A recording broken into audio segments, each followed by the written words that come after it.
Politics ಬಗ್ಗೆ ಒಂಥರ ಜಿಗುಪ್ಸೆ ಇಟ್ಕೊಂಡಂತ ಯೋಜನಾಂಗ politics ಬಗ್ಗೆ ಮತ್ತಷ್ಟು ಆಸಕ್ತಿ ತಳೆಯುವಂತ ಕೆಲಸ ಮಾಡ್ತು. ಅಷ್ಟೇ ಅಲ್ಲ, ಬಿಜೆಪಿ ಬೆಂಬಲಿತ ಸಿನಿಮಾ ಹೇಳಿದ ಸುಳ್ಳನ್ನ ಸತ್ಯ ಅಂತ ತೋರ್ಸೋಕೆ ಅದು ಬಹಳ ಆಕ್ಟಿವ್ ಆಗಿ ಯುವಜನಾಂಗ ಅದರಲ್ಲಿ ತೊಡಗಿತು.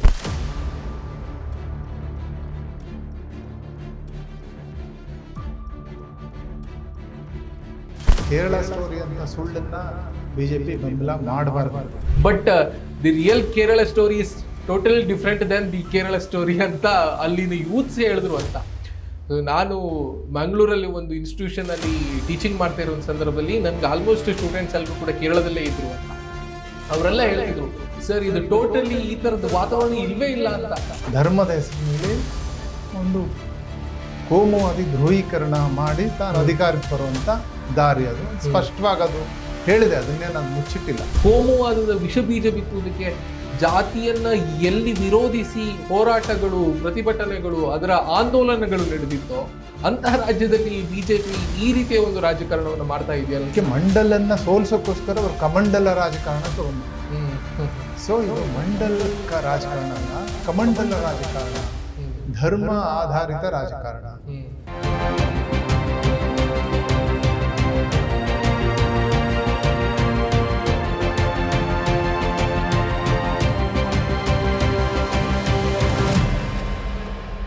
ನಮಸ್ಕಾರ, ಈ ದಿನ .comನ ವಿಶೇಷ ಸಂದರ್ಶನಕ್ಕೆ ಆತ್ಮೀಯ ಸ್ವಾಗತ. ನಾನು ಶ್ರೀರಾಜ್ ಬುಕ್ಪಾಡಿ.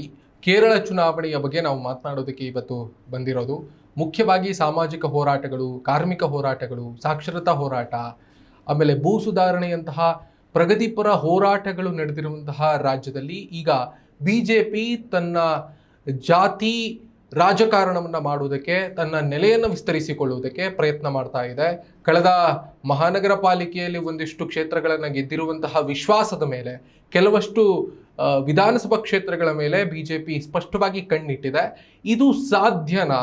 ನಾರಾಯಣಗುರು ಅಂತಹ ಸಾಮಾಜಿಕ ಸುಧಾರಕರು, ಜಾತಿ ವಿರೋಧಿ ಪ್ರತಿಭಟನೆ, ಹೋರಾಟಗಳು ಇವೆಲ್ಲವನ್ನ ಮಾಡಿರುವಂತಹ ನೆಲದಲ್ಲಿ ಬಿಜೆಪಿ ಜಾತಿಯನ್ನೇ ಆಧರಿಸಿಕೊಂಡು ಮಾಡುವಂತಹ ರಾಜಕಾರಣಕ್ಕೆ ಅಲ್ಲಿನ ಜನರು, ಅಲ್ಲಿನ ನೆಲ, ಸಂಸ್ಕೃತಿ ಮತ್ತು ರಾಜಕೀಯದ ಒಂದು ನೋಟ ಒಪ್ಪುತ್ತಾ ಅನ್ನುವಂತಹ ಎಲ್ಲ ಚರ್ಚೆಗಳನ್ನು ಮಾಡಬೇಕಾಗಿದೆ. ಅದು ಪ್ರಸ್ತುತ ಕೂಡ ಹೌದು ಅಂತ ಅನ್ನಿಸುತ್ತೆ. ಈ ಎಲ್ಲ ವಿಷಯಗಳ ಬಗ್ಗೆ ಮಾತನಾಡೋದಕ್ಕೆ ಹಿರಿಯ ಪತ್ರಕರ್ತರು, ಈ ದಿನ .comನ ಕನ್ಸಲ್ಟಿಂಗ್ ಎಡಿಟರ್ ಡಿ ಉಮಾಪತಿ ಅವರು ನಮ್ಮ ಜೊತೆಗಿದ್ದಾರೆ. ಮಾತಾಡ್ಸ್ತಾ ಹೋಗ್ತೀನಿ ಅವರನ್ನ. ಸರ್, ಕಾರ್ಯಕ್ರಮಕ್ಕೆ ಸ್ವಾಗತ. ನಮಸ್ಕಾರ. ಮುಖ್ಯವಾಗಿ ನಾನು ಆಗಲೇ ಉಲ್ಲೇಖ ಮಾಡಿದೆ, ಭೂ ಸುಧಾರಣೆಯಂತಹ ಹೋರಾಟಗಳು, ಸಾಮಾಜಿಕ ಹೋರಾಟಗಳು, ಜಾತಿ ವಿರೋಧಿ ಹೋರಾಟಗಳು ನಡೆದಿರುವಂತಹ ರಾಜ್ಯ ಕೇರಳ. ಕೇರಳದಲ್ಲಿ ಕಳೆದ ವರ್ಷದಲ್ಲಿ ನಡೆದಿರುವಂತಹ ಮಹಾನಗರ ಪಾಲಿಕೆಯಲ್ಲಿ ಒಂದಿಷ್ಟು ವಾರ್ಡ್ಗಳನ್ನು, ಸುಮಾರು 50 ವಾರ್ಡ್ಗಳನ್ನು ಗೆದ್ದಿರುವಂತಹ ಒಂದು ವಿಶ್ವಾಸದ ಮೇಲೆ ಬಿಜೆಪಿ ತನ್ನ ರಾಜಕೀಯ ನೆಲೆಯನ್ನು ವಿಸ್ತರಿಸಿಕೊಳ್ಳುವುದಕ್ಕೆ ಪ್ರಯತ್ನ ಮಾಡ್ತಾ ಇದೆ. ಮೇಲ್ವರ್ಗದ ಜಾತಿಗಳಿರುವಂತಹ ರಾಜ್ಯದಲ್ಲಿ ಪ್ರಗತಿಪರ ಹೋರಾಟಗಳನ್ನು ಒಪ್ಪಿರುವಂತಹ ಜನಾಂಗ ಇರುವಂತಹ ರಾಜ್ಯ, ಅಲ್ಲಿ ಜಾತಿಯನ್ನೇ ಆಧರಿಸಿಕೊಂಡು ರಾಜಕಾರಣ ಮಾಡುವಂತಹ ಬಿಜೆಪಿ ತನ್ನ ನೆಲೆಯನ್ನು ವಿಸ್ತರಿಸಿಕೊಳ್ಳುವುದಕ್ಕೆ ಪ್ರಯತ್ನಿಸ್ತಾ ಇದೆ. ಇದು ಸಕ್ಸಸ್ ಆಗುತ್ತಾ, ಏನು ಎತ್ತಾ ಅನ್ನೋದ್ರ ಬಗ್ಗೆ ನಿಮ್ಮ ಪ್ರಕಾರ ಬಗ್ಗೆ ವಿಶ್ಲೇಷಣೆ ಮಾಡೋದಾದ್ರೆ? ಒಂದು ಸಣ್ಣ ತಿದ್ದುಪಡಿ ಶ್ರೀರಾಜ್. ಜಾತಿ ಅಂತ ಹೇಳಿದ್ರಿ, ಜಾತಿ ಅಲ್ಲ, ಧರ್ಮ ರಾಜಕಾರಣ ಅಂತ ಹೇಳ್ಬೋದು. ಯಾಕೆಂತಂದ್ರೆ ಇವು ಜಾತಿ ಪ್ರಕಾರ ಹೋದ್ರೆ ಲಾಲೂ ಪ್ರಸಾದ್ ಯಾದವ್, ಮುಲಾಯಂ ಸಿಂಗ್ ಯಾದವ್ ಇವರೆಲ್ಲ ಮಂಡಲ್ ಕಮಿಷನ್ ಏನು ಅದರ ವರದಿ ಜಾರಿ ಆದ್ಮೇಲೆ ಹುಟ್ಟಿದಂತ ನಾಯಕರು. ಜಾತಿ ಆಧಾರಿತ ರಾಜಕಾರಣ, ಕೆಳ ಜಾತಿಗಳನ್ನ ಆಧರಿಸಿದಂತ ಅವರ ಆತ್ಮಗೌರವದ ರಾಜಕಾರಣ ಮಾಡಿ ಮೇಲೆ ಬಂದರು. ಹಂಗಾಗಿ ಜಾತಿ ಮೊಬಿಲೈಸೇಷನ್ ನಿಂದ ಗೆಲ್ಲಕ್ ಆಗ್ತಿರ್ಲಿಲ್ಲ ಬಿಜೆಪಿಗೆ. ಅದಕ್ಕೆ ಮಂಡಲನ್ನ ಸೋಲ್ಸೋಕ್ಕೋಸ್ಕರ ಅವರು ಕಮಂಡಲ ರಾಜಕಾರಣ ತಗೊಂಡ್ಬಂದ್ರು. ಸೊ ಇದು ಮಂಡಲಕ ರಾಜಕಾರಣ ಅಲ್ಲ, ಕಮಂಡಲ ರಾಜಕಾರಣ, ಧರ್ಮ ಆಧಾರಿತ ರಾಜಕಾರಣ. ಸೊ ಕೇರಳಕ್ಕೆ ಬರೋದಾದ್ರೆ ಅಲ್ಲಿನ ಸಾಕ್ಷರತೆ, ಅಲ್ಲಿನ ಪ್ರಗತಿಪರ ಚಳುವಳಿಗಳು, ನೀವು ಹೇಳಿದ ತರ ಪಕ್ಕದ ತಮಿಳ್ನಾಡಿನಷ್ಟು ಪ್ರಖರವಾಗಿ ಅಲ್ಲಿ ಇಲ್ಲದೆ ಹೋದ್ರು ಕೂಡ ಆ ಕೇರಳ ಕೂಡ ನಾರಾಯಣಗುರು ಅಂಥವ್ರನ್ನ ಕಂಡಿದ್ದ ನಾಡು. ಮತ್ತೆ ಧರ್ಮ ಪ್ರಚಾರಕರು, ಧಾರ್ಮಿಕ ಸುಧಾರಕರು, ಧರ್ಮ ಪ್ರಚಾರಕರಲ್ಲ, ಧಾರ್ಮಿಕ ಸುಧಾರಣೆಗಳನ್ನ ಕಂಡಂತ ರಾಜ್ಯ. ಮತ್ತೆ ಎಡಪಂಥೀಯ ಒಲವನ್ನು ಬಹಳ ಹಿಂದೆನೇ ತೋರಿದಂಥ ರಾಜ್ಯ. 1956ರಲ್ಲಿ ಕೇರಳ ರಾಜ್ಯ ಉದಯಿಸಿದ್ದು, ಹೌದು, ಹುಟ್ಟಿದ್ದು. ಈ 57ರಲ್ಲಿ ನಡೆದಂಥ ಚುನಾವಣೆಗಳಲ್ಲಿ CPI ಗೆದ್ದು ಬರುತ್ತೆ. CPI ಅವಾಗ CPM ಇರಲಿಲ್ಲ, ಆಗ CPI ಇತ್ತು. CPI ಗೆದ್ದು ಬರುತ್ತೆ. ನಂಬೂದ್ರಿಪಾದು ಅದರ ಮುಖ್ಯಮಂತ್ರಿ ಆಗ್ತಾರೆ. 1-1.5 ವರ್ಷ ಆಡಳಿತ ನಡೆಸೋದ್ರಲ್ಲೇನೆ ಆ ಸರ್ಕಾರ ಬಿದ್ದು ಹೋಗುತ್ತೆ. ತಾನಾಗೆ ಬಿದ್ದು ಹೋಗಲ್ಲ.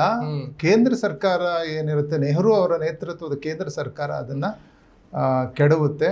ಯಾಕೆ ಅಂತಂದ್ರೆ ಯಾಕೆಂದ್ರೆ ಅಲ್ಲಿ ಹುಟ್ಟದಂತ ಇವರು ನಂಬೂದ್ರಿಪಾದ ಸರ್ಕಾರ ಮಾಡದಂತ ಕೆಲವು ಕ್ರಾಂತಿಕಾರಿ ಸುಧಾರಣೆಗಳಿಂದಾಗಿ ಅದು ಅಲ್ಲಿನ ಜನ, ಅಲ್ಲಿನ ಭೂಮಾಲೀಕ ವರ್ಗ, ಆಮೇಲೆ ಬೇರೆ ಹಿತಾಸಕ್ತಿಗಳನ್ನ ಹೊಂದಿದಂತ ವರ್ಗಗಳು ನಂಬೂದ್ರಿಪಾದ್ ಸರ್ಕಾರದ ವಿರುದ್ಧ ತಿರುಗಿ ಬೀಳ್ತಾರೆ. ಆಗ ಗೋಲಿಬಾರ್ ಆಗುತ್ತೆ, ಅದರಲ್ಲಿ ಜನ ಸಾಯ್ತಾರೆ. ಇದೆಲ್ಲ ಆದ್ಮೇಲೆ ನೆಹರು ಒತ್ತಡಕ್ಕೊಳಗಾಗಿ ಅವರು ಈ ಸರ್ಕಾರನ ಬೀಳಿಸ್ತಾರೆ. ಬೀಳಿಸೋದ್ರಲ್ಲಿ ಬರೀ ನೆಹರು ಪಾತ್ರ ಇರಲಿಲ್ಲ, ಅಮೆರಿಕಾದ CIA ಪಾತ್ರ ಕೂಡ ಇತ್ತು ಅಂತಂದೇಳಿ ದಾಖಲೆಗಳು ಹೇಳ್ತವೆ, ಅದಕ್ಕೆ ಪುರಾವೆಗಳಿದಾವೆ. ಸರ್, ನೀವು ನಂಬೂದ್ರಿಪಾದ್ ಅವರ ಸರ್ಕಾರದ ಬಗ್ಗೆ ಒಂದಿಷ್ಟು ಉಲ್ಲೇಖ ಮಾಡಿದ್ರೆ, ಜೊತೆಗೆ ನೆಹರು ಅವರ ಒಂದು ಸರ್ಕಾರ ಅಲ್ಲಿ ಫಾರ್ಮ್ ಆಗಿರುವಂತಹ ಸರ್ಕಾರವನ್ನು ವಿಸರ್ಜನೆಗೊಳಿಸ್ತು ಅನ್ನೋದನ್ನು ಕೂಡ ಉಲ್ಲೇಖ ಮಾಡಿದರೆ, ನನಗೆ ಇರುವಂತಹ ಒಂದು ಮಾಹಿತಿಯ ಪ್ರಕಾರ ನೆಹರು ಅವರು ಡೈರೆಕ್ಟ್ಲಿ ಅದನ್ನ ವಿರೋಧಿಸೋದಕ್ಕೆ ತಯಾರಿರಲಿಲ್ಲ. ಆಗ ಕಾಂಗ್ರೆಸ್ನ ಪ್ರೆಸಿಡೆಂಟ್ ಆಗಿರುವಂತಹ ಇಂದಿರಾ ಗಾಂಧಿ ಸ್ಪಷ್ಟವಾಗಿ ಇದನ್ನು ವಿರೋಧಿಸಿದ್ರು. ನೆಹರು ಅವರು ಸ್ವತಃ ಕೇರಳಕ್ಕೆ ಬಂದರು, ಒಂದಿಷ್ಟು ಪರಿಶೀಲನೆ ಮಾಡಿದ್ರು, ಆ ಹೋರಾಟಗಳನ್ನು ಗಮನಿಸಿದ್ರು. ಅದಾದ ಬಳಿಕ ದೆಹಲಿಗೆ ಹೋದ ಬಳಿಕ ಮತ್ತೆ ಇವರೆಲ್ಲರೂ ನೆಹರು ಅವರನ್ನ ಭೇಟಿ ಮಾಡಿ ಒಂದಿಷ್ಟು ಮಾತುಕತೆ ಆದ ಬಳಿಕವೂ ಕೂಡ ಏನೂ ಪ್ರತಿಕ್ರಿಯೆಯನ್ನು ಕೊಡದೆ ಇಂದಿರಾ ಗಾಂಧಿ ಅವರ ಒತ್ತಡದ ಮೇಲೆ ನೆಹರು ಅವರು ಈ ಥರದೊಂದು ನಿರ್ಧಾರಕ್ಕೆ ಬಂದರು, ಆರ್ಟಿಕಲ್ 356 ಅನ್ನ ಇಂಪ್ಲಿಮೆಂಟ್ ಮಾಡಿದ್ರು ಅನ್ನುವಂಥ ಚರ್ಚೆ ಇದೆ. ಸೊ ಇದು ಎಷ್ಟು ಮಟ್ಟಿಗೆ ಹೌದು? ಆಮೇಲೆ ನೀವು ಕೇರಳ ಎಜುಕೇಷನ್ ಬಿಲ್ ಏನು ತಂತು ಆ ಸಂದರ್ಭದಲ್ಲಿ ಅದನ್ನು ವಿರೋಧಿಸಿದ್ರು, ಭೂ ಸುಧಾರಣೆ ಕಾಯ್ದೆ ಇವೆಲ್ಲದರ ವಿರುದ್ಧವಾಗಿ ಇಂದಿರಾ ಗಾಂಧಿ ಇದ್ರು. ನಮ್ಮನ್ನು ಮೀರಿ ಈ ಒಂದು ಎಡರಂಗ ಪಕ್ಷ ಇಷ್ಟರ ಮಟ್ಟಿಗೆ ಬೆಳೀತಾ ಇದೆ, ರಾಷ್ಟ್ರ ಮಟ್ಟದಲ್ಲಿ ಸುದ್ದಿ ಆಗ್ತಿದೆ ಅನ್ನುವಂಥ ಚರ್ಚೆಯ ಕಾರಣಕ್ಕೆ ಇಂದಿರಾ ಗಾಂಧಿಯ ಪಾತ್ರ ಬಹಳ ದೊಡ್ಡ ಮಟ್ಟದಲ್ಲಿ ಇತ್ತು ಅನ್ನೋದು ಚರ್ಚೆ ಇದೆ. ಸೊ ಅದಕ್ಕಿಂತ ಹೆಚ್ಚಾಗಿ ಬಹಳ ನೋಡಿ, CIA ಎಷ್ಟು ಹಣ ಅಲ್ಲಿ ಚೆಲ್ಲಿತ್ತು ಅದನ್ನ ಸರ್ಕಾರನ ಬೀಳ್ಸೋಕೆ. ಯಾಕೆ ಅಂತಂದ್ರೆ CIAಗೆ ಬಹಳ ದೊಡ್ಡ ಶಂಕೆ ಇದ್ದಿದ್ದೇನು ಅಂತಂದ್ರೆ, ಕೇರಳದಂಥ ರಾಜ್ಯಗಳು ಮತ್ತಷ್ಟು ಕರ್ನಾಟಕದಲ್ಲಿ ಕೇರಳದಂಥ ರಾಜ್ಯಗಳು ದೇಶದಲ್ಲಿ, ಭಾರತದಲ್ಲಿ ಇನ್ನಷ್ಟು ಆಗಬಾರ್ದು. ಅಂದ್ರೆ ಅಕ್ಷರಶಃ ಎಡಪಂಥೀಯ ಸರ್ಕಾರಗಳು ಬರ್ಕೂಡ್ದು ಅಂತಂದೇಳಿ. ಸೊ ಅಮೆರಿಕ ಇದನ್ನ ಬಹಳ ದೇಶಗಳಲ್ಲಿ ಮಾಡಿದೆ. ಸೊ ಆಗ ಇದನ್ನೆಲ್ಲ ಮಾಡ್ತು. ಅದ್ರ ಜೊತೆಗೆ ಸ್ಥಳೀಯ ಹಿತಾಸಕ್ತಿಗಳ ವಿರೋಧ ಏನಿತ್ತು, ಇಂಡಿಯನ್ ಯೂನಿಯನ್ ಮುಸ್ಲಿಂ ಲೀಗ್ ಕೂಡ ಇದರಲ್ಲಿತ್ತು, ಕ್ರೈಸ್ತ ಸಂಘಟನೆಗಳು ಇದಕ್ಕೆ ಸೇರ್ಕೊಂಡಿದ್ವು. ಅವುಗಳು ಶಿಕ್ಷಣ ಸಂಸ್ಥೆಗಳನ್ನ ಹೊಂದಿದ್ವು. ಅವುಗಳ ಶಿಕ್ಷಣ ಸಂಸ್ಥೆಗಳ ಸ್ವಾಯತ್ತತೆ, ಅವುಗಳ ಅಧಿಕಾರಕ್ಕೆ ಧಕ್ಕೆ ಬರುತ್ತೆ ಅಂತ ಅವು ಪ್ರತಿಭಟಿಸಿದ್ವು. ಮತ್ತೆ ಭೂಮಾಲೀಕ ವರ್ಗಗಳು, ನಾಯರ್ ವರ್ಗ ಏನಿತ್ತು ಅದು ಭೂಮಾಲೀಕ ವರ್ಗ, ಅದು ಕೂಡ ಭೂ ಸುಧಾರಣೆಗಳನ್ನ ವಿರೋಧ ಮಾಡ್ತು. ಇಂದಿರಾ ಗಾಂಧಿ ಅವರ ಪಾತ್ರದ ಬಗ್ಗೆ ನನಗೆ ತಿಳುವಳಿಕೆ ಇಲ್ಲ ಸರ್. ಓಕೆ, ಮುಖ್ಯವಾಗಿ ಈ ವಿಷಯಗಳನ್ನ ಪ್ರಸ್ತಾಪ ಮಾಡ್ತಿರುವಂತಹ ಸಂದರ್ಭದಲ್ಲಿಯೇ ಈ ಭೂ ಸುಧಾರಣೆ ಕಾಯ್ದೆ ಬಗ್ಗೆ ನೀವು ಉಲ್ಲೇಖ ಮಾಡಿದ್ರಿ. ಸ್ಪಷ್ಟವಾಗಿ ನಾವು ಅದನ್ನ ಹೋರಾಟ ಮಾಡ್ತಿರುವಂತಹ ಸಂದರ್ಭದಲ್ಲಿ ಗಮನಿಸಿದ್ರೆ 1970s ಇಂದ LDF ಮತ್ತು UDF ಸಂಪ್ರದಾಯವಾಗಿ ಅದು ಒಂದು ಅವಧಿಗೆ ಇದೊಂದು ಅವಧಿಗೆ ಅನ್ನುವ ಲೆಕ್ಕಾಚಾರದಲ್ಲಿ ಆಡಳಿತವನ್ನು ನಡೆಸ್ತಾನೆ ಬಂದಿದೆ ಕೇರಳದಲ್ಲಿ. ಸೊ ಅಂತಹ ಪಕ್ಷಗಳನ್ನು ಪೊರಿತಲೇ ಬಂದಿರುವಂತಹ ಕ್ರಿಶ್ಚಿಯನ್ ಕಮ್ಯುನಿಟಿ ಮತ್ತು ಮುಸ್ಲಿಂ ಕಮ್ಯುನಿಟಿ ಈ ಹಿಂದೆ ನೀವು ಅದನ್ನು ಉಲ್ಲೇಖಿಸಿದ ಹಾಗೆ ವಿಮೋಚನೆ ಸಮರ ಅನ್ನುವಂತಹ ಸಂದರ್ಭದಲ್ಲಿ ಎಡರಂಗ ಪಕ್ಷವನ್ನು ಸೋಲಿಸಿತ್ತು ಅನ್ನುವಂತಹ ಉದಾಹರಣೆ ಕೇರಳದಲ್ಲಿ ಇದೆ ಅಂತ. ಅಂದರೆ ಯಾರು ಪ್ರಗತಿಪರವಾಗಿ ರಾಜಕಾರಣವನ್ನು ಮಾಡ್ತಾರೆ ಅವರನ್ನು ನಾವು ಪೊರಿತೀವಿ, ಅದರ ವಿರುದ್ಧವಾಗಿ ಇದ್ದವ್ರು ಎಲ್ಲರನ್ನೂ ಕೂಡ ನಾವು ಸೋಲಿಸ್ತೀವಿ ಅನ್ನುವುದನ್ನು ಕೇರಳ ಬಹಳ ವರ್ಷಗಳ ಹಿಂದೆ ಹೇಳಿತ್ತು ಅನ್ನೋದನ್ನು ನಾವು ಇದನ್ನ ಉದಾಹರಣೆಯಾಗಿ ತೆಗೆದುಕೊಳ್ಬಹುದು ಅಂತ ಅನ್ಸುತ್ತೆ ನನಗೆ.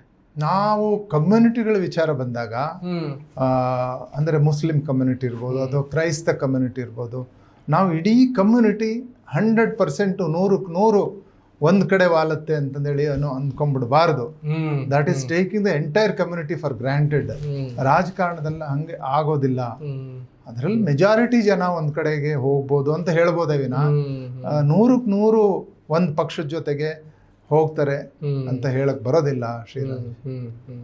ಸರ್, ಮುಖ್ಯವಾಗಿ ಈ RSS BJP ಈಗಿನ ಪ್ರಯತ್ನ ಒಂದ್ ಹಂತಕ್ಕೆ ಪಕ್ಷ ಎಂಟ್ರಿ ಆಗಿರ್ಬೋದು. RSS ಅಂತ ಸಂಘಟನೆ ಕಳೆದ ಕೆಲವು ವರ್ಷಗಳಿಂದ, ಕೆಲವು ದಶಕಗಳಿಂದ ಅಲ್ಲಿ ಪ್ರಯತ್ನ ಮಾಡ್ತಾ ಇದೆ. ಒಂದು ಇನ್ಫಾರ್ಮೇಶನ್ ಪ್ರಕಾರ ಇಡೀ ದೇಶದಲ್ಲಿ ಹೆಚ್ಚು RSS ಶಾಖೆ ಇರೋದು ಕೇರಳದಲ್ಲಿ ಅನ್ನುವುದು ಮಾಹಿತಿ ಇದೆ. 6800ರಿಂದ 7000ಕ್ಕೂ ಹೆಚ್ಚು ಶಾಖೆಗಳು ಕೇರಳದಲ್ಲಿ ಇದೆ ಅಂತೆ. 1942 ಇಂದ ಸ್ಟಾರ್ಟ್ ಆಗಿರುವಂಥದ್ದು. RSS ಸಂಘಟನೆ ಇಡೀ ರಾಜ್ಯಾದ್ಯಂತ ಪ್ರಯತ್ನಗಳನ್ನು ಮಾಡ್ತಾ ಇದ್ರು ಕೂಡ BJP ಮೊದಲ ಬಾರಿ ವಿಧಾನಸಭಾ ಕ್ಷೇತ್ರ ಗೆದ್ದಿರೋದು 2016 ರಾಜಗೋಪಾಲ್ ಅವರಿಂದ. ಅದಾದ ಬಳಿಕ ಕಳೆದ ವರ್ಷ ಒಂದಿಷ್ಟು, ಆಮೇಲೆ ಕಳೆದ ಲೋಕಸಭಾ ಚುನಾವಣೆಯಲ್ಲಿ ಸುರೇಶ್ ಗೋಪಿ ಗೆದ್ದಿರೋದು ಬಿಟ್ರೆ ಬೇರೆ ಯಾವ ಇತಿಹಾಸ BJP ಗೆದ್ದಿರೋದಿಲ್ಲ. ಈ ವರ್ಷ ಒಂದಿಷ್ಟು ಪ್ರಯತ್ನಗಳನ್ನು ಮಾಡ್ತಾ ಇದೆ. ಮುಖ್ಯವಾಗಿ ನೇಮಂ, ರಾಜಗೋಪಾಲ್ ಗೆದ್ದಿರೋದು ಕೂಡ ನೇಮಂ ಕ್ಷೇತ್ರದಿಂದಲೇ. ಈಗ BJP ಪ್ರೆಸಿಡೆಂಟ್ ಆಗಿರುವಂತಹ ರಾಜು ಚಂದ್ರಶೇಖರ್ ಕೂಡ ಅದೇ ಕ್ಷೇತ್ರದಿಂದ ಸ್ಪರ್ಧೆ ಮಾಡ್ತಾ ಇದ್ದಾರೆ. ಮಂಜೇಶ್ವರಂ, ಕಾಸರಗೋಡು, ಮಲಪುಳಂ ಈ ಥರದ ಕ್ಷೇತ್ರಗಳನ್ನು BJP ಟಾರ್ಗೆಟ್ ಮಾಡ್ಕೊಳ್ತಾ ಇದೆ. ಇದಕ್ಕೆ ಅಲ್ಲಿ ಹೆಚ್ಚಿರುವಂತಹ ನಾಯರ್ ಸಮುದಾಯವೇ ಮುಖ್ಯ ಕಾರಣವ? ಹಿಂದುತ್ವ ಪರವಾದಂತಹ ಒಲವನ್ನು ನಾಯರ್ ಸಮುದಾಯ ಹೊಂದಿದ್ದಾರೆ ಅನ್ನುವ ಕಾರಣಕ್ಕೆ BJP ಈ ಥರದ ಪಾಲಿಟ್ರಿಕ್ಸ್ ಮಾಡ್ತಾ ಇದೆಯಾ ಅಥವಾ ಸ್ಟ್ರಾಟಜಿ ಮಾಡ್ತಾ ಇದೆಯಾ ಅಂತ? BJP ಅಥವಾ RSS ಇಂಥ ರಾಜಕಾರಣ ಮಾಡ್ತಾನೆ ಬಂದಿದೆ. ಇದರಲ್ಲಿ ಏನು ವಿಶೇಷ ಇಲ್ಲ, ಹೊಸತನ ಇಲ್ಲ. ಅಲ್ಲಿ ಅವ್ರಿಗೆ ನೀವು 7,000 ಶಾಖೆಗಳು ಅಂತ ಹೇಳಿದ್ರೆ ಅವರು ಸದ್ಯದಲ್ಲಿ 10,000 ಶಾಖೆಗಳಿಗೆ ಅದನ್ನು ಇನ್ಕ್ರೀಸ್ ಮಾಡಬೇಕು ಅನ್ನೋ ಟಾರ್ಗೆಟ್ ಇಟ್ಟಿದ್ದಾರೆ. ಆದರೆ ಶಾಖೆಗಳನ್ನ ಇನ್ಕ್ರೀಸ್ ಮಾಡೋದಕ್ಕೂ ರಾಜಕೀಯ ಲಾಭ ತಕ್ಷಣ ಸಿಗೋದಕ್ಕೂ ಒಂದಕ್ಕೊಂದು ಸಂಬಂಧ ಇಲ್ಲ ಅಂತ ನನ್ನ ಭಾವನೆ. ಸೊ ಕೇರಳದಲ್ಲಿ ಅವರು ಈಗ ಬೇರೆ ರಾಜ್ಯಗಳಲ್ಲಿ ಯಾವುದೋ ಒಂದು ಕಳಸರಿ ಚರ್ಚೆನಲ್ಲಿ ನಾವು ಮಾತಾಡಿದ್ವಿ, ಕೂಸ್ಮರಿ ಮಾಡೋದು ಅಂತ. ಯಾರ್ದೋ ಬೆನ್ನಿನ ಮೇಲೆ ಹತ್ತು ಬಿಟ್ಟು ಸವಾರಿ ಮಾಡ್ಕೊಂಡು ಹೋಗೋದು, ಯಾವುದೋ ಅಲ್ಲಿನ ಪ್ರಾದೇಶಿಕ ಪಕ್ಷದ ಜೊತೆಗೆ ಮೈತ್ರಿ ಮಾಡಿಕೊಂಡು ತಾನು ಬೆಳೆಯೋದು, ಕಡೆಗೆ ಆ ಪ್ರಾದೇಶಿಕ ಪಕ್ಷವನ್ನ ಮೀರಿಬಿಟ್ಟು ತಾನು ಬೆಳೆದು ಆ ನಂತರ ತಾನೇನೆ ಅಧಿಕಾರ, ಆ ಪ್ರಾದೇಶಿಕ ಪಕ್ಷವನ್ನು ಮೆಟ್ಟೋದು, ಅದು ಪ್ರಾಜೆಕ್ಟ್ ಅವರು. ಸೊ ಅದನ್ನ ಈಗಾಗಲೇ ಹಲವಾರು ರಾಜ್ಯಗಳಲ್ಲಿ ಅಂತ ಉದಾಹರಣೆ ಕಾಣಬಹುದು. ಆದರೆ ಇಲ್ಲಿ ಕೇರಳದಲ್ಲಿ ವಿಶೇಷ ಏನು ಅಂದ್ರೆ ಅಂಥ ಪ್ರಾದೇಶಿಕ ಪಕ್ಷ ಅದಕ್ಕೆ ಸಿಕ್ಕಿಲ್ಲ. ಹೌದು, ಎರಡು ಸೈದ್ಧಾಂತಿಕವಾಗಿ ಪೂರ್ತಿ ಭಿನ್ನವಾದ, ಕಾಂಗ್ರೆಸ್ ಜೊತೆಗೆ BJP ಅಥವಾ BJP ಜೊತೆ ಕಾಂಗ್ರೆಸ್ ಮೈತ್ರಿ ಮಾಡ್ಕೊಳ್ಳೋ ಪ್ರಶ್ನೆನೇ ಇಲ್ಲ. ಕಾಂಗ್ರೆಸ್ ಜೊತೆಗೆ ಇಲ್ಲ ಅಂತ ಆದ್ಮೇಲೆ ಎಡಪಕ್ಷಗಳ ಜೊತೆಗೆ ಮೈತ್ರಿ ಮಾಡ್ಕೊಳ್ಳೋದಂತೂ ಬಹಳ ದೂರದ ಮಾತು.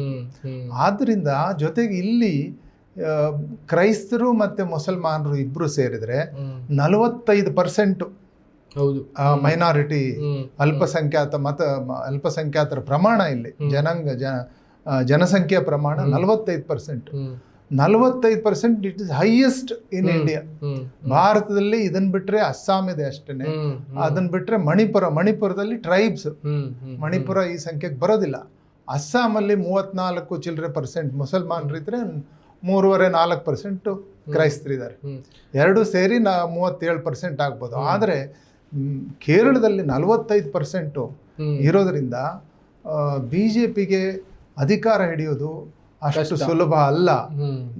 BJP 30%, 15%, 25% ಈ ಥರ ಮುಸಲ್ಮಾನರು ಇರೋ ಕಡೆ ಅದು ಮುಸ್ಲಿಂ ಮತ್ತು ಹಿಂದೂ ಧ್ರುವೀಕರಣನ ಟ್ರೈ ಮಾಡುತ್ತೆ.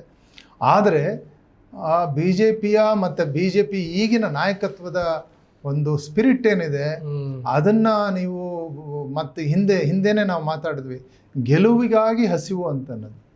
ಗೆಲುವಿಗಾಗಿ ಹಸಿವು BJPಯನ್ನ ಸದಾ ಜೀವಂತವಾಗಿ ಮತ್ತೆ ಹೋರಾಟದಲ್ಲಿ ಇಟ್ಟಿರುವಂಥ ಅಂಶ. ಹಪಾಹಪಿ ಅನ್ನೋದಕ್ಕಿಂತ ಗೆಲುವಿಗಾಗಿ ಹಸಿವು. ಹಪಾಹಪಿ ಎಲ್ಲ ರಾಜಕಾರಣಕ್ಕೂ, ಎಲ್ಲ ರಾಜಕೀಯ ಪಕ್ಷಗಳು ಇರಬೇಕಾಗಿದ್ದು. ಗೆಲುವಿನ ಹಪಾಹಪಿ ಇರಬೇಕು, ಇದ್ರೇನೆ ಅವ್ರು ರಾಜಕಾರಣದಲ್ಲಿ ಇರೋಕ್ಕೆ ಸಾಧ್ಯ ಇಲ್ಲ. ಇಲ್ಲದಿದ್ರೆ ರಾಜಕಾರಣ ಬಿಟ್ಟು ಮನೆಗೆ ಹೋಗ್ಬೇಕು. ಸೊ ಈ ಕಾರಣದಿಂದಾಗಿ BJPಗೆ ಕೇರಳದಲ್ಲಿ ಅಂಥ ಈಗ ಎಷ್ಟು 91ರಿಂದ ಅಲ್ಲಿ ರಾಜಕಾರಣದಲ್ಲಿದೆ ಅಂತ ಕಾಣುತ್ತೆ. 91ರಿಂದ ಇದೆ. ಅದು ಈಗಿನವರೆಗೂ ಅದಕ್ಕೆ ಅಂಥ ಯಶಸ್ಸು ಸಿಕ್ಕಿಲ್ಲ. ಈಗ ಕೂಡ ಅವರು ಅಧಿಕಾರಕ್ಕೆ ಬರೋ ಉದ್ದೇಶ ಅವ್ರಿಗಿಲ್ಲ. ಅಲ್ಲಿ ಅವರ ಹೆಜ್ಜೆ ಗುರುತುಗಳನ್ನ ಹೆಚ್ಚು ಮಾಡ್ಕೋಬೇಕು, ಅವ್ರ ಫುಟ್ ಪ್ರಿಂಟ್ಸ್ ಜಾಸ್ತಿ ಮಾಡ್ಕೋಬೇಕು ಅನ್ನೋದಿದೆ.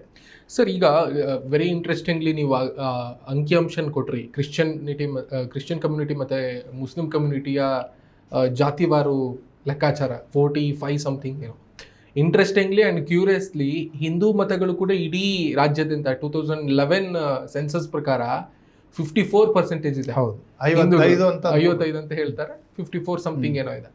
ಸೊ ಅಂತಹ ಸೆನ್ಸಸ್ ರೇಟ್ ಇರುವಂತಹ ರಾಜ್ಯದಲ್ಲಿ ಬಿಜೆಪಿ ಈವರೆ ಮೇಲ್ವರ್ಗ, ಬಿಜೆಪಿ ನಮ್ಗೆಲ್ರಿಗೂ ಕೂಡ ಗೊತ್ತಿದೆ ಮೇಲ್ವರ್ಗವನ್ನು ಪೊರೆಯುವಂತಹ ಪಕ್ಷ ಅನ್ನೋದು ಎಲ್ಲರಿಗೂ ಗೊತ್ತು. ಬಟ್ ನಾಯರಂತಹ ಮೇಲ್ವರ್ಗದ ಸಮುದಾಯ ಹಿಂದೂ ಧರ್ಮದಲ್ಲೇ ಇದ್ದುಕೊಂಡು ಅಂತ ಸಮುದಾಯವನ್ನ ಮೈಂಡ್ ವಾಶ್ ಮಾಡೋದಕ್ಕೆ ಬಿಜೆಪಿ ಸೋತಿದೆ ಅಲ್ಲಿ ಅಂತ.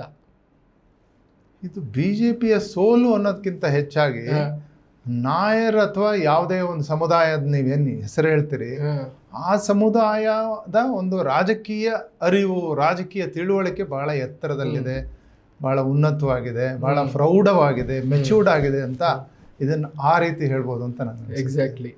ಸೊ ಮುಖ್ಯವಾಗಿ ಸುರೇಶ್ ಗೋಪಿ ಅವರು ಕೂಡ ಕಳೆದ ಬಾರಿ ಲೋಕಸಭಾ ಚುನಾವಣೆ ಸಂದರ್ಭದಲ್ಲಿ ತ್ರಿಶೂರಲ್ಲಿ ಈ ನಾಯರ್ ಸಮುದಾಯದ ಜೊತೆಗೆ ಕ್ರಿಶ್ಚಿಯನ್ ಸಮುದಾಯದ ಮತಗಳು ಕೂಡ ಅವರಿಗೆ ಗೆಲ್ಲೋದಕ್ಕೆ ಮುಖ್ಯ ಕಾರಣ ಆಗಿತ್ತು ಅಂತ.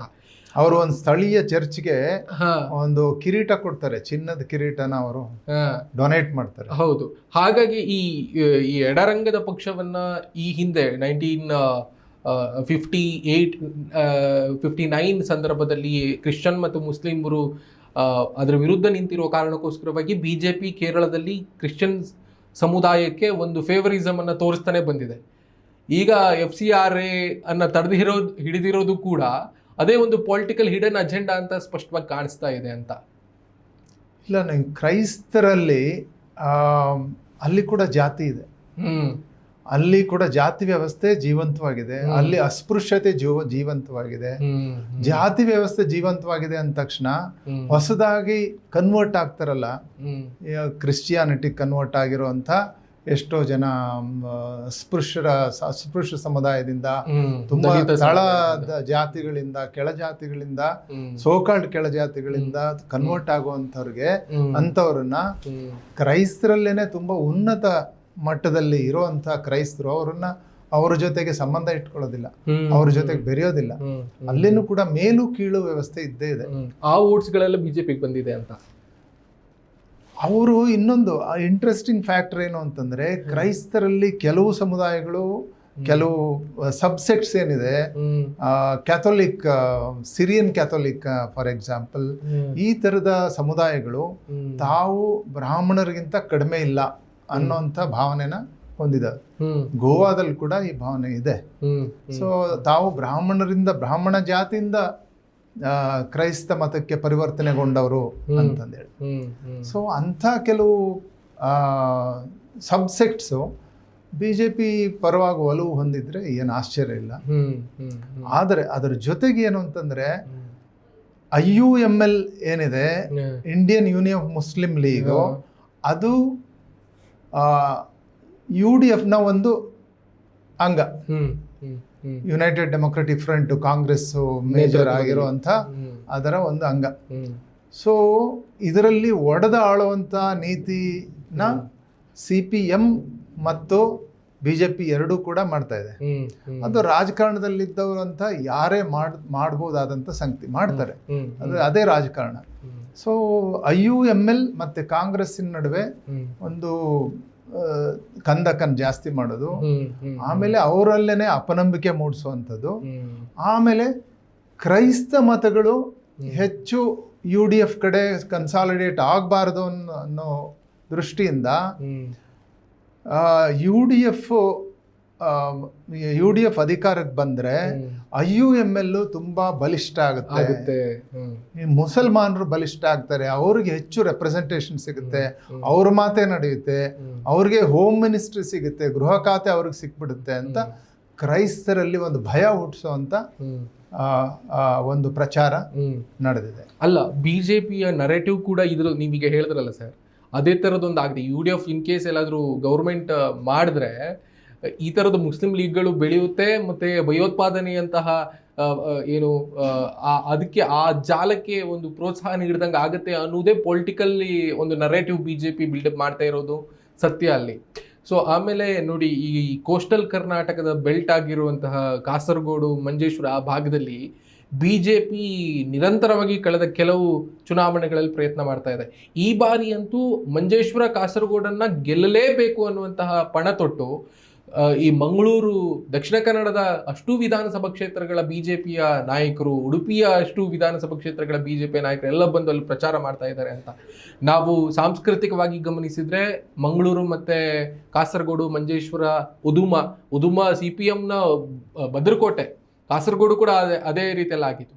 ಬಟ್ ಕನ್ನಡಿಗರು ಹೆಚ್ಚಿರುವಂತಹ ಕ್ಷೇತ್ರಗಳಾಗಿರೋದ್ರಿಂದ BJP ಈ ಒಂದು ಈ ಭೌಗೋಳಿಕ ಸಾಮ್ಯತೆ ಇರೋದು, ಜೊತೆಗೆ ಆರಾಧನಾ ಕ್ರಮ, ಸಾಂಸ್ಕೃತಿಕ ಸಾಮ್ಯತೆ ಇದೆಲ್ಲವನ್ನ ಇಟ್ಕೊಂಡು ಪೊಲಿಟಿಕಲ್ಲಿ ಒಂದು ಬೇರೆ ರೀತಿಯ ಒಂದು ರಾಜಕೀಯ ಮಾಡೋದಕ್ಕೆ ಪ್ರಯತ್ನ ಮಾಡ್ತಾ ಇದೆ ಅನ್ನೋದು ಇಲ್ಲಿ ಸ್ಪಷ್ಟವಾಗಿ ಕಾಣಿಸ್ತಾ ಇದೆ. ಹಾಗೆ ನಿಧಾನಕ್ಕೆ ಉತ್ತರ ಕೇರಳದಿಂದ ಮತ್ತೆ ದಕ್ಷಿಣ ಕೇರಳದತ್ತ ತಿರುವನಂತಪುರಂ, ಜೊತೆಗೆ ತ್ರಿಶೂರು ಈ ಭಾಗಗಳಲ್ಲಿ ಹೆಚ್ಚು BJP ತನ್ನ ಪಾರುಪತ್ಯವನ್ನು ಸಾಧಿಸೋದಕ್ಕೆ ಪ್ರಯತ್ನ ಮಾಡ್ತಾ ಇದೆ. ಅದು RSSನ ಸಂಘಟನೆಯ ಭಾಗವಾಗಿಯೂ, BJPಯ ಪರಿವಾರ ಸಂಘಗಳ ಅಂದರೆ RSSನ ಪರಿವಾರ ಸಂಘಗಳ ಭಾಗವಾಗಿಯೂ ನಿರಂತರವಾಗಿ ಪ್ರಯತ್ನ ಮಾಡ್ತಾ ಇದೆ. ನಮ್ಗೆ ಗೊತ್ತಿದೆ, RSS ಸಂಘಟನೆ ಜೊತೆಗೆ CPMನ ಒಂದು ರಾಜಕೀಯ ಸಂಘರ್ಷ ಕಳೆದ ಕೆಲವು ದಶಕಗಳಿಂದಲೂ ಕೂಡ ಇದೆ. ಸೊ ಅದನ್ನ ಒಂದು ಕಾಪಿಟ್ಟುಕೊಳ್ಳುವುದಕ್ಕೆ ಅಥವಾ ಅದನ್ನ ಮತ್ತೆ ಹೆಚ್ಚು ಮಾಡೋದಕ್ಕೆ BJP ಈ ಮೂಲಕ ಪ್ರಯತ್ನ ಮಾಡ್ತಾ ಇದೆಯಾ? ಕೋಮುವಾದದ ವಿಷ ಬೀಜ ಬಿತ್ತುವುದಕ್ಕೆ, ಜಾತಿಯನ್ನ ಎಲ್ಲಿ ವಿರೋಧಿಸಿ ಹೋರಾಟಗಳು, ಪ್ರತಿಭಟನೆಗಳು, ಅದರ ಆಂದೋಲನಗಳು ನಡೆದಿತ್ತೋ ಅಂತಹ ರಾಜ್ಯದಲ್ಲಿ BJP ಈ ರೀತಿಯ ಒಂದು ರಾಜಕಾರಣವನ್ನು ಮಾಡ್ತಾ ಇದೆಯಲ್ಲ ಅಂತ ಅನಿಸುತ್ತೆ ನನಗೆ ಅಂತ. BJPಯ ರಾಜಕಾರಣನೇ ಇದಾಗಿರೋದ್ರಿಂದ ಅದೇ ರಾಜಕಾರಣನೇ ಅದು ಮಾಡ್ತಾ ಇದೆ.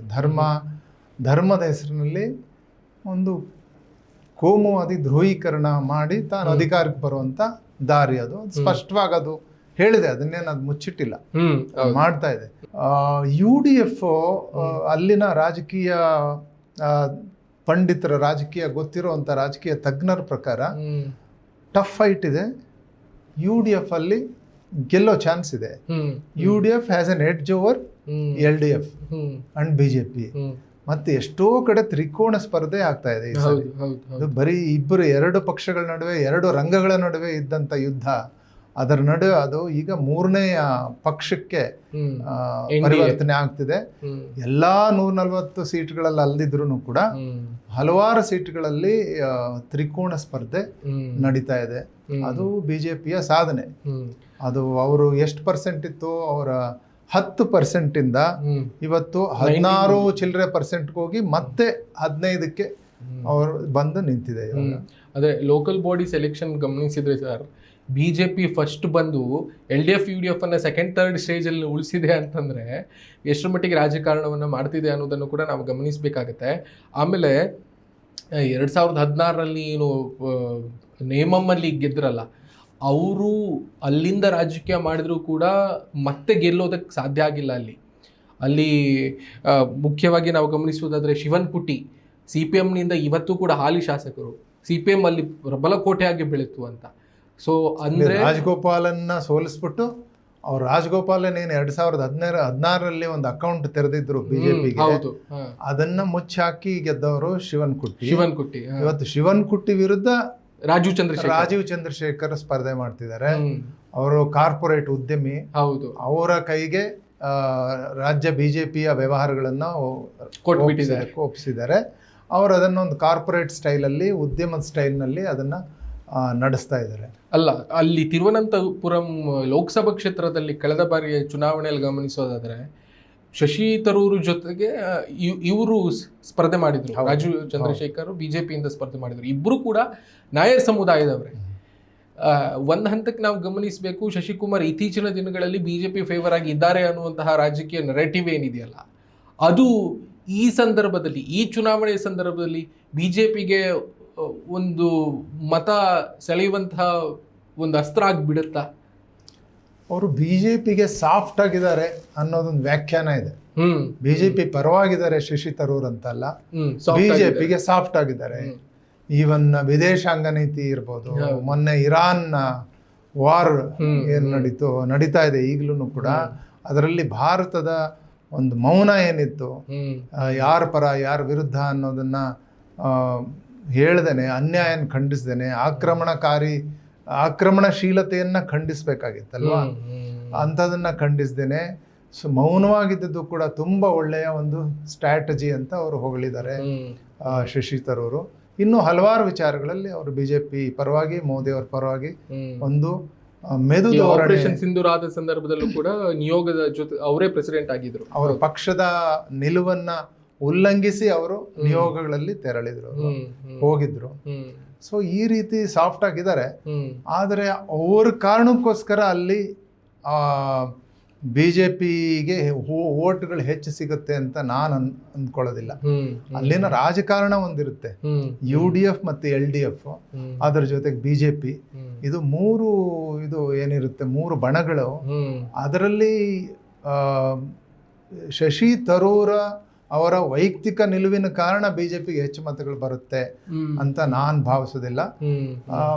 ಕೇರಳದ ಜನ ಮತ್ತೆ ಮತದಾರರು ತುಂಬಾ ವಿವೇಕವಂತರು ಮತ್ತೆ ತುಂಬಾ ಮೆಚೂರ್ಡ್ ಆಗಿರುವಂಥವ್ರು. ಬಿಜೆಪಿಗೆ ಅದರಿಂದ ಲಾಭ ಆಗುತ್ತೆ ಅಂತ ನನಗನ್ಸಲ್ಲ. ಸರ್, ಮುಖ್ಯವಾಗಿ ನಾವು ಗಮನಿಸಬೇಕು, ರಾಹುಲ್ ಗಾಂಧಿ ಅವರು ಮೊನ್ನೆ ಮಾತನಾಡ್ತಾ ಇದ್ರು, ಮೋದಿ ಚುನಾವಣೆ ಬಂದ ಸಂದರ್ಭದಲ್ಲಿ ಹಿಂದುತ್ವ ಬಗ್ಗೆ ಬಹಳ ದೊಡ್ಡ ಮಾತುಗಳನ್ನು ಆಡ್ತಾರೆ. ದೊಡ್ಡ ಬಾಯಿ ಮಾಡಿಕೊಂಡು, ಕೈ ಅಗಲಿಸ್ಕೊಂಡು ದೊಡ್ಡ ದೊಡ್ಡ ಭಾಷಣಗಳನ್ನು ಬಿಗಿತಾರೆ, ಇವೆಲ್ಲವನ್ನು ಕೂಡ ಮಾಡ್ತಾರೆ. ಕೇರಳದಲ್ಲಿ ಆ ಥರದ ಭಾಷಣಗಳನ್ನು ನಿರೀಕ್ಷಿಸುವುದಕ್ಕೆ ನರೇಂದ್ರ ಮೋದಿ ಅವರಿಂದ ಸಾಧ್ಯ ಇಲ್ಲ ಅಂತ ರಾಹುಲ್ ಗಾಂಧಿ ಅದನ್ನು ಸ್ಪಷ್ಟವಾಗಿ ಹೇಳಿದರು.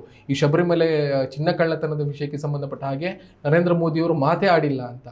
ಅವರದ್ದು ನಿಜವಾದಂಥ ಹಿಂದುತ್ವ ಸಿದ್ಧಾಂತ ಆಗಿದ್ದಿದ್ರೆ ನರೇಂದ್ರ ಮೋದಿ ಮಾತಾಡಬೇಕಿತ್ತು. ಬಟ್ ಕೇರಳ ಪಾಲಿಟಿಕ್ಸ್ ಬೇರೆ ಇದೆ ಅನ್ನೋ ಕಾರಣಕ್ಕೆ ಮಾತಾಡ್ತಿಲ್ಲ.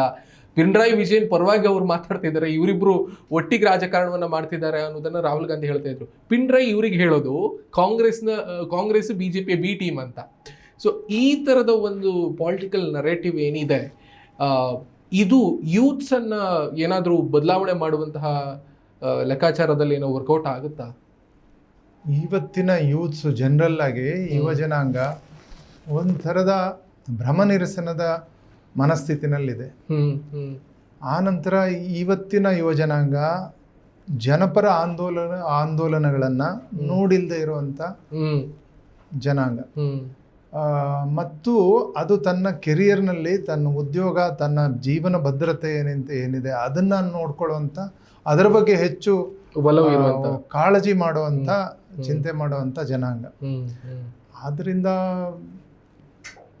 ಬಿಜೆಪಿಗೆ ಯುವ ಜನಾಂಗದ ಒಲವು ಇದರಿಂದ ಸಿಗುತ್ತೆ ಅಂತ ಹೇಳಕ್ಕಾಗಲ್ಲ. ಒಟ್ಟಾರೆ ಕೇರಳದಲ್ಲಿ ಏನು ಒಲವು ನಿಲುವುಗಳಿದಾವೆ, ಆ ಅಜಮಾಸು ಆ ಒಲವು ನಿಲುವುಗಳ ಜೊತೆಗೇನೆ ಯುವ ಜನಾಂಗ is part of it. So ಅದರ ಜೊತೆಗೇನೆ ಯುವ ಜನಾಂಗ ಕೂಡ ಹೋಗುತ್ತೆ ಅಂತ ನಾನು ಅಂದ್ಕೊಂಡಿದ್ದೀನಿ. ಇಡೀ ದೇಶದಲ್ಲಿ ಗಮನಿಸೋದಾದ್ರೆ ಸರ್, ಈ CPM ಒಂದು ಅಧಿಕಾರದಲ್ಲಿರೋದು ಕೇರಳ ಮಾತ್ರ. ಕೇರಳದ ರಾಜಕೀಯ ಇತಿಹಾಸವನ್ನು ನಾವು ಗಮನಿಸಿದ್ರೆ, ಒಂದು ಅವಧಿಗೆ LDF, ಇನ್ನೊಂದು ಅವಧಿಗೆ UDF ಅನ್ನುವ ಲೆಕ್ಕಾಚಾರದಲ್ಲಿತ್ತು. ಅದನ್ನ ಅಲ್ಲ ಅಂತ ಸಾಬೀತು ಮಾಡಿರೋದು ಸೆಕೆಂಡ್ ಟರ್ಮಿಗೆ ಮತ್ತೆ ಪಿಣರಾಯಿ ನೇತೃತ್ವದ ಸರ್ಕಾರ ಬಂದಾಗ. ಈಗ 3ನೇ ಟರ್ಮಿಗೂ ಕೂಡ ಅಧಿಕಾರ ಹಿಡಿಯುವಂತಹ ಪ್ರಯತ್ನದಲ್ಲಿದೆ. ಬಟ್ ತುಂಬಾ ನೆಕ್ ಟು ನೆಕ್ ಫೈಟ್ ಇದೆ ಅನ್ನೋದು ಈಗ ರಾಜಕೀಯ ವಿಶ್ಲೇಷಣೆಗಳು ಬರ್ತಾ ಇದೆ, ಸಮೀಕ್ಷೆಗಳು ಬರ್ತಾ ಇದೆ, ಎಲ್ಲವೂ ಕೂಡ ಬರ್ತಾ ಇದೆ. UDFಗೆ ಚಾನ್ಸಸ್ ಹೆಚ್ಚಿದೆ ಅಂತ. ಒಂದ್ ವೇಳೆ LDF ಅಧಿಕಾರವನ್ನು ಕಳೆದುಕೊಂಡ್ರೆ ಇಡೀ ದೇಶದಾದ್ಯಂತ CPM ಅಧಿಕಾರದಲ್ಲಿ ಇಲ್ಲ, ಅದು ಬದಿಗೆ ಸರಿಯಿತು ಅನ್ನುವಂತಹ ಒಂದು ನರೇಷನ್ ಅನ್ನು ಬಿಲ್ಡ್ ಮಾಡುವಂತಹ ಸಾಧ್ಯತೆ ಬಿಜೆಪಿ ಆ ಮಟ್ಟದ ರಾಜಕಾರಣಕ್ಕೂ ಇಳಿಬಹುದು ಅನ್ನೋದಕ್ಕೆ ಕಾಣಿಸ್ತಾ ಇದೆ. ಅಧಿಕಾರದಲ್ಲಿ ಇಲ್ಲ ಸರಿ, ಅಕಸ್ಮಾತ್ ಸೋತ್ರೆ ಅಧಿಕಾರದಲ್ಲಿ ಇಲ್ಲ ಅಂತ ಹೇಳ್ಬೋದೇ ವಿನ ರಾಜಕಾರಣದಲ್ಲಿ ಇಲ್ಲ ಅಂತ ಹೇಳಕ್ ಬರೋದಿಲ್ಲ. ಹೌದು. ಯಾಕೆ ಅಂತಂದ್ರೆ ಇದು ಈಗಾಗಲೇ ಹೇಳಿರೋ ಪ್ರಕಾರ, ಒಂದು ಅಧಿಕಾರಕ್ಕೆ ಬಂದ್ರೆ ಇನ್ನೊಂದು ವಿರೋಧ ಪಕ್ಷದಲ್ಲಿರುತ್ತೆ, ಇನ್ನೊಂದು ವಿರೋಧ ಪಕ್ಷ ಆಗಿದ್ರೆ ಒಂದು ಅಧಿಕಾರದಲ್ಲಿ. ಸೊ ಅಕಸ್ಮಾತ್ ಸೋತ್ರು ಕೂಡ ಇಲ್ಲಿ ಟೆಕ್ನಿಕಲ್ ಆಗಿ ತಾಂತ್ರಿಕವಾಗಿ ನೀವು ಹೇಳ್ಬೋದು ಇಡೀ ದೇಶದಲ್ಲಿ ಎಲ್ಲೋ ಅಧಿಕಾರದಲ್ಲಿ ಇಲ್ಲ ಅಂತಂದೇಳಿ. ಹೌದು, ತಾಂತ್ರಿಕವಾಗಿ ಹೌದು. ಆದರೆ ಅಲ್ಲಿ ಬಹಳ ಪ್ರಧಾನವಾದ ಪ್ರತಿಪಕ್ಷವಾಗಿ ಎಡರಂಗ ಕಾರ್ಯನಿರ್ವಹಿಸುತ್ತೆ ಅಂತ ನಾನು ಅಂದ್ಕೊಳ್ತೀನಿ. ಪಿಣರಾಯಿ ವಿಜಯನ್ನು ನೀವು ಕೇಳಿರೋ ಪ್ರಶ್ನೆಯಲ್ಲಿ ಇನ್ನಷ್ಟು ಸೇರಿಸ್ಬೇಕು ಅಂತಂದ್ರೆ, ಪಿಣರಾಯಿ ವಿಜಯನ್ನು ಈಗಿನ ಪರಿಸ್ಥಿತಿ ಪ್ರಕಾರ ಎಡರಂಗದಲ್ಲಿ CPIM ನಲ್ಲಿ ಇರುವಂತ ಕಟ್ಟಕಡೆಯ ಮಾಸ್ ಲೀಡರ್. ಕೇರಳದಲ್ಲಿ ಅಚ್ಯುತಾನಂದನ್ ನಂತರ ಅತ್ಯಂತ ಜನಪ್ರಿಯವಾದ ಮುಖ್ಯಮಂತ್ರಿ ಪಿಣರಾಯಿ ವಿಜಯನ್. ಇಡೀ ಈವನ್ ಕೇರಳ ಜರ್ನಲಿಸ್ಟ್ಗಳು ಮಾತಾಡೋ ಪ್ರಕಾರ ಪಿಣರಾಯಿ ವಿಜಯನ್ನೇ ಎಡರಂಗನೇ ಪಿಣರಾಯಿ ವಿಜಯನ್ ಅನ್ನೋಂಥ ಪರಿಸ್ಥಿತಿ ಅಲ್ಲಿದೆ. ಪಿಣರಾಯಿ ವಿಜಯನ್ನ ಸಂಪುಟದ ಮಂತ್ರಿಗಳು ಯಾರು ಅಂತಂದೇಳಿ ಸಡನ್ ಆಗಿ ಕೇಳಿದ್ರೆ ಹೇಳಕ್ ಬರೋದಿಲ್ಲ, ಕೇರಳದವರಿಗೆ ಗೊತ್ತಿಲ್ಲ ಅನ್ನೋಷ್ಟು ಪಿಣರಾಯಿ ವಿಜಯನ್ ಸಮೂಹಗಳ ಮೇಲೆ ಅವರ ಜನಪ್ರಿಯತೆ ಕವಿದು ಹೋಗಿದೆ. ಸೊ ಅದಕ್ಕೆ ಅವರು ಬೆಳೆಸ್ಕೊಂಡಂತ ವರ್ಚಸ್ಸು ಕೂಡ ಕಾರಣ. ಸೊ ಇವಾಗ ಪಿಣರಾಯಿ ವಿಜಯನ್ ವರ್ಸಸ್ ಅದರ್ಸ್, ಅದು UDF ಆಗಿರ್ಬೋದು, ಅದು BJP ಆಗಿರ್ಬೋದು, ಪಿಣರಾಯಿ ವಿಜಯನ್. ಸೊ ಅವರು 21ರಲ್ಲಿ ಎಲ್ಲ ನಿರೀಕ್ಷೆಗಳನ್ನು ಮೀರಿ ಅವರು 2ನೇ ಸಲ ಅವರು ಆಯ್ಕೆ ಆದರು, ಮತ್ತೆ ಬಹಳ ದೊಡ್ಡ ಬಹುಮತದಿಂದ ಆಯ್ಕೆ ಆದರು.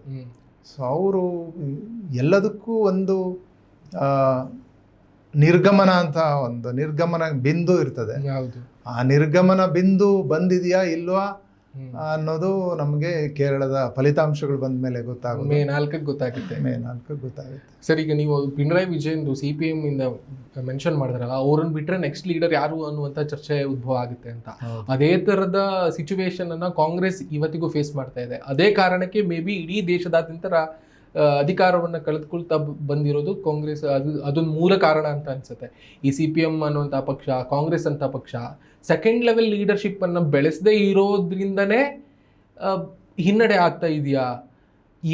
ಏನ್ ಅನ್ಸತ್ತೆ? ಅಥವಾ ಪಾರ್ಟಿ ಸ್ಟ್ಯಾಂಡ್ ಏನ್ ಇರ್ಬೇಕಿತ್ತು? ಈಗ ಪಿಣರಾಯಿ ವಿಜಯನ್ ಆದ್ಮೇಲೆ ನೆಕ್ಸ್ಟ್ ಆ ಪಕ್ಷವನ್ನು ಮುಂದೂಡೋರು ಯಾರು ಅನ್ನೋದು ಇನ್ನೂ ಪ್ರಶ್ನೆಯಾಗಿ ಉಳಿದಿದೆ. ಈಗ ರಾಹುಲ್ ಗಾಂಧಿ ಕಾಂಗ್ರೆಸ್ನಲ್ಲಿ ಇದ್ದಾರೆ. ರಾಹುಲ್ ಗಾಂಧಿ ಬಿಟ್ರೆ ಮತ್ತೆ ಯಾರು? ರಾಹುಲ್ ಗಾಂಧಿ ಒಬ್ಬರೇ ಇಡೀ ದೇಶದಾದ್ಯಂತ ಓಡಾಡ್ಕೊಂಡು ಹಿಂದೂ ಚಳವಳಿ ಅದು ಇದು ಅಂತೆಲ್ಲ ಮಾಡ್ತಿದ್ದಾರೆ. ಅವ್ರ ಜೊತೆ ಕೂಡ್ಕೊಳ್ಳೋರು ಯಾರು ಅನ್ನುವಂಥದ್ದು ಪ್ರಶ್ನೆ ಉದ್ಭವ ಆಗೇ ಉಳಿತಿದೆ. ಈ ಥರದ ಪರಿಸ್ಥಿತಿ ಪಕ್ಷವನ್ನ ಮೂಲೆಗುಂಪು ಮಾಡುವಲ್ಲಿ ಕಾರಣ ಆಗುತ್ತಾ? ಪಕ್ಷ ಮೂಲೆಗುಂಪು ಆಗೋದಿಲ್ಲ. ಈ UDF ಅಧಿಕಾರಕ್ಕೆ ಬಂದರೆ ಕಾಂಗ್ರೆಸ್ನಲ್ಲಿ ಮುಖ್ಯಮಂತ್ರಿ ಸ್ಥಾನಕ್ಕೊಂದು ಕಚ್ಚಾಟ ನಡೀಬೋದು. ಆ ಕಚ್ಚಾಟ ಮತದಾರರನ್ನ ಮತ್ತೆ ಭ್ರಮನಿರಸನಕ್ಕೆ ತಳ್ಳಬಹುದು, ಅಸಹ್ಯ ಜಿಗುಪ್ಸೆಗೆ ಒಳಪಡಿಸ್ಬೋದು. ಅಧಿಕಾರಕ್ಕೆ ಕಚ್ಚಾಟ ಎಲ್ಲ ಪಕ್ಷಗಳಲ್ಲೂ ಇರುತ್ತೆ. ಆದರೆ ಹೈಕಮಾಂಡ್ ಎಷ್ಟು ಪ್ರಬಲವಾಗಿದೆ, ಅದನ್ನು ನಿಯಂತ್ರಿಸಬಲ್ಲದು ಅನ್ನೋದು ಮೇಲೆ ಅದು ಕಚ್ಚಾಟ ಯಾವಾಗ ಅಂತ್ಯ ಆಗುತ್ತೆ ಅನ್ನೋದು ಡಿಪೆಂಡ್ ಆಗಿರುತ್ತೆ. ಸೇಮ್ ಕರ್ನಾಟಕ ಪಾಲಿಟಿಕ್ಸ್ ಅಲ್ಲಿ ಕಾಣಬಹುದು. ಕರ್ನಾಟಕ ಪಾಲಿಟಿಕ್ಸ್ಗಿಂತ ಹೆಚ್ಚು ತಿಕ್ಕಾಟ ಅಲ್ಲಿ ಕಾಣುತ್ತೆ. 4 ಜನ ಸ್ಪರ್ಧಿಗಳು ಕಣ್ಣಿಗೆ ಕಾಣೋ ತರ ಈಗಾಗಲೇ ಇದ್ದಾರೆ, ಮುಖ್ಯಮಂತ್ರಿ ಆಗಕ್ಕೆ, ಇನ್ಕ್ಲೂಡಿಂಗ್ KC ವೇಣುಗೋಪಾಲು ಮತ್ತೆ ವಿರೋಧ ಪಕ್ಷದ ನಾಯಕ ಸತೀಶನ್ ಇವರೆಲ್ಲ ಇದ್ದಾರೆ. ಆದ್ರಿಂದ ಅದೊಂದು ಸಹಜ ಪ್ರಕ್ರಿಯೆ ಅನ್ನೋ ಮಟ್ಟಕ್ಕೆ ಬೆಳೆದೋಗಿದೆ. ಅದನ್ನು ಕೂಡ ಪಾರ್ಟಿ ವಿಲ್ ಓವರ್ಕಮ್ ಅಂತ ಅನ್ಸುತ್ತೆ ನನಗೆ. ಎಲ್ಲ ಪಕ್ಷಗಳು ಅದನ್ನ ಎದುರಿಸ್ಬೇಕು. ಆದರೆ ಹೈಕಮಾಂಡ್ ಎಲ್ಲಿ ದುರ್ಬಲವಾಗಿರುತ್ತೋ ಅಲ್ಲಿ ಆ ಸವಾಲು ಇನ್ನಷ್ಟು ಹೆಚ್ಚು ತೀವ್ರವಾಗಿ ಕಾಡುತ್ತೆ. ಕಾಂಗ್ರೆಸ್ ಹೈಕಮಾಂಡ್ ದುರ್ಬಲವಾಗಿರುವಂತ ಒಂದು ಯುಗ ಇದು, ದುರ್ಬಲ ಹೈಕಮಾಂಡ್ ಯುಗ ಇದು. ಅಂದ್ರೆ ನೋಡಿ, ಕೇರಳ ಪಾಲಿಟಿಕ್ಸ್ ಅಲ್ಲಿ ಈ ಪಾಲಿಟಿಕ್ ಅನ್ನ ಬೇರೆ ರೀತಿಯಲ್ಲಿ ಬಿಲ್ಡ್ ಮಾಡೋದಕ್ಕೆ BJP ಕೇರಳ ಸ್ಟೋರಿ ಅಂತ ಸಿನಿಮಾಗಳನ್ನ ತರುವುದ್ರ ಮುಖೇನವಾಗಿ ಪೊಲಿಟಿಕಲ್ ಸ್ಟ್ರಾಟಜಿಯನ್ನ ಮಾಡೋದಕ್ಕೆ ಪ್ರಯತ್ನ ಮಾಡ್ತು. But the real Kerala story is totally different than the Kerala story ಅಂತ ಅಲ್ಲಿನ ಯೂತ್ಸ್ ಹೇಳಿದ್ರು ಅಂತ. ನಾನು ಮ್ಯಾಂಗ್ಳೂರಲ್ಲಿ ಒಂದು ಇನ್ಸ್ಟಿಟ್ಯೂಷನ್ ಅಲ್ಲಿ ಟೀಚಿಂಗ್ ಮಾಡ್ತಾ ಇರೋ ಒಂದು ಸಂದರ್ಭದಲ್ಲಿ ನನ್ಗೆ ಆಲ್ಮೋಸ್ಟ್ ಸ್ಟೂಡೆಂಟ್ಸ್ ಎಲ್ಲರೂ ಕೂಡ ಕೇರಳದಲ್ಲೇ ಇದ್ರು ಅಂತ. ಅವರೆಲ್ಲ ಹೇಳ್ತಿದ್ರು, ಸರ್ ಇದು ಟೋಟಲಿ ಈ ಥರದ ವಾತಾವರಣ ಇಲ್ವೇ ಇಲ್ಲ ಅಂತ. ಕೇರಳ ತುಂಬ ಸುರಕ್ಷಿತವಾಗಿದೆ, ಈ ಥರದ ವಾತಾವರಣ ಇಲ್ವೇ ಇಲ್ಲ, ಎಲ್ಲರೂ ಜೊತೆಗಿದ್ದೀವಿ, ಎಲ್ಲರೂ ಸಮಾನವಾಗಿದ್ದಾರೆ, ಸೊ ಈ ತರದೆಲ್ಲ ನರೇಷನ್ ಬಿಲ್ಡ್ ಮಾಡೋದಕ್ಕೆ ಬಿಜೆಪಿ ಟ್ರೈ ಮಾಡಿದ್ರೆ ಖಂಡಿತವಾಗಿ ಅದು ಸಕ್ಸಸ್ ಆಗೋದೇ ಇಲ್ಲ ಅನ್ನುವ ರೀತಿಯಲ್ಲಿ ಮಕ್ಕಳು ಹೇಳ್ತಿದ್ರು ಅಂತ. ಸೊ ಅಂದ್ರೆ ಅಲ್ಲಿನ ವಾಸ್ತವತೆ ಏನು, ಅದನ್ನ ಪಾಲಿಟಿಕಲಿ ಬೇರೆ ರೀತಿಯಲ್ಲಿ ಬಿಲ್ಡ್ ಮಾಡೋದಕ್ಕೆ ನರೇಷನ್ ಅನ್ನ ಕ್ರಿಯೇಟ್ ಮಾಡೋದೇನು, ಈ ತರದೊಂದು ಪಾಲಿಟಿಕ್ಸ್ ಇಡೀ ದೇಶದಾದ್ಯಂತ, ಕೇರಳ ಮಾತ್ರ ಅಲ್ಲ ಇಡೀ ದೇಶದಾದ್ಯಂತ ಇತ್ತೀಚಿನ ದಿನಗಳಲ್ಲಿ ಹೆಚ್ಚಾಗಿರೋ ಕಾರಣಕ್ಕೆ ಒಂದಿಷ್ಟು ರಾಜಕೀಯ ಸಂಘರ್ಷ, ಒಂದಿಷ್ಟು ರಾಜಕೀಯ ಹುನ್ನಾರ, ಕುತಂತ್ರ ಇವೆಲ್ಲ ಮತ್ತೆ ಮತ್ತೆ ಮೇಲೆ ಬಂದು ಯಾರು ನಿಜವಾಗಿ ಪ್ರಗತಿಪರ ಅಥವಾ ಯಾರು ಸಮಬಾಳ್ವೆಯ ರಾಜಕಾರಣವನ್ನ ಕಾಣೋದಕ್ಕೆ ಇಷ್ಟಪಡ್ತಾರೋ ಅಂತಹ ಪಕ್ಷಗಳು ಯಾವ್ದು ಇಷ್ಟಪಡ್ತಾವೋ ಅದೆಲ್ಲವೂ ಕೂಡ ಸೈಡ್ ಲೈನ್ ಆಗ್ತಾ ಇದೆ. ಎಲ್ಲದಕ್ಕೂ ಒಂದು ಅಂತ್ಯ ಇದೆ. ನೀವು ಆಗ್ಲೇ ಹೇಳಿದ್ರಿ, ಒಂದು ನಿರ್ಗಮನ ಬಿಂದು ಅನ್ನೋದು ಇದ್ದೇ ಇದೆ. ಶಾಶ್ವತವಾಗಿ ಬಿಜೆಪಿಯನ್ನ ಅಥವಾ ಕಾಂಗ್ರೆಸ್ ಅನ್ನ ಪೊರೆಯುವಂತಹ ಅಥವಾ ಯಾವುದೇ ಪಾರ್ಟಿಯನ್ನು ಪೊರೆಯುವಂತಹ ಮನಸ್ಥಿತಿ ಯಾರಿಗೂ ಇಲ್ಲ, ಮತದಾರರಿಗೂ ಕೂಡ ಇಲ್ಲ. ಸೊ ಬಟ್ ಈ ಥರದೊಂದು ವಾತಾವರಣ ನಿರ್ಮಾಣ ಮಾಡಿ ನಮ್ಮ ನಡುವೆ ತಂದಿಡುವಂಥದ್ದೊಂದು ಇದೆಯಲ್ಲ, ಅದೆಷ್ಟರ ಮಟ್ಟಿಗೆ ಅಸಹ್ಯ ಅಂತ ಅನಿಸುತ್ತೆ ಅನ್ನೋದು ಇಲ್ಲಿ ಮುಖ್ಯ ಆಗುತ್ತೆ. ಕೇರಳ ಸ್ಟೋರಿ ಬಿಜೆಪಿ ತನಗೆ ತಾನು ಮಾಡಿಕೊಂಡಂತ ಭಯಂಕರ ದೊಡ್ಡ ಅಪಕಾರ. ಅಂತ ಬಹಳ ದೊಡ್ಡ ಸುಳ್ಳನ್ನ ಅದು ಬೆಂಬಲಿಸಬಾರ್ದಿತ್ತು. ಅದು ದೊಡ್ಡ ತಿರುಗುಬಾಣ ಆಯ್ತು ಬಿಜೆಪಿಗೆ. ನೀವು ಈಗಾಗಲೇ ಹೇಳಿರ್ತಾರ. ಮತ್ತೆ ಯುವ ಜನಾಂಗ ಪಾಲಿಟಿಕ್ಸ್ ಬಗ್ಗೆ ಒಂಥರ ಜಿಗುಪ್ಸೆ ಇಟ್ಕೊಂಡಂತ ಯುವಜನಾಂಗ ಪಾಲಿಟಿಕ್ಸ್ ಬಗ್ಗೆ ಮತ್ತಷ್ಟು ಆಸಕ್ತಿ ತಳೆಯುವಂತ ಕೆಲಸ ಮಾಡ್ತು. ಅಷ್ಟೇ ಅಲ್ಲ, ಬಿಜೆಪಿ ಬೆಂಬಲಿತ ಸಿನಿಮಾ ಹೇಳಿದ ಸುಳ್ಳನ್ನ ಸತ್ಯ ಅಂತ ತೋರ್ಸೋಕೆ ಅದು ಬಹಳ ಆಕ್ಟಿವ್ ಆಗಿ ಯುವಜನಾಂಗ ಅದರಲ್ಲಿ ತೊಡಗಿತು. ಸೊ ಯುವಜನಾಂಗ ಯಾವ ಕಡೆ ಇದೆ ಮತ್ತೆ ಯಾಕಿದೆ ಅಂತ ಅನ್ನೋದು ಇದರಲ್ಲಿ ಸ್ಪಷ್ಟ ಆಗುತ್ತೆ. ಕೇರಳ ಸ್ಟೋರಿ ಅಂತ ಸುಳ್ಳನ್ನ ಬಿಜೆಪಿ ಬೆಂಬಲ ಮಾಡಬಾರ್ದಿತ್ತು. ಅದನ್ನ ಮಾಡಿ ತನಗೆ ತಾನೇ ಸೆಕೆಂಡ್ ಸ್ಟೋರಿ ಬೇರೆ. ಸೆಕೆಂಡ್ ಸ್ಟೋರಿ ಬೇರೆ. ಕೇರಳ ಸ್ಟೋರಿನಲ್ಲಿ ಇದ್ದಂತ ಪಾತ್ರಧಾರಿಗಳು ಯಾರೂ ಕೂಡ ಕೇರಳದವರಲ್ಲ, ಹೆಣ್ಮಕ್ಳು ಒಬ್ರು ಕೂಡ ಎಲ್ಲ ಉತ್ತರ ಭಾರತದವರು. ಆ ಪ್ರಶ್ನೆ ಕೇಳಿದಾಗ ಅವರೆಲ್ಲ ಕಣ್ಮರೆ ಆಗ್ತಾರೆ, ಪತ್ರಿಕಾಗೋಷ್ಠಿಯಿಂದ ಹೊರಟೋಗ್ತಾರೆ. ಇದೆಲ್ಲ ತುಂಬಾ ಏನೋ ಒಂದು ಮಿಥ್ಯದ ಗುಳ್ಳೆ ಒಡೆದೋಯ್ತು.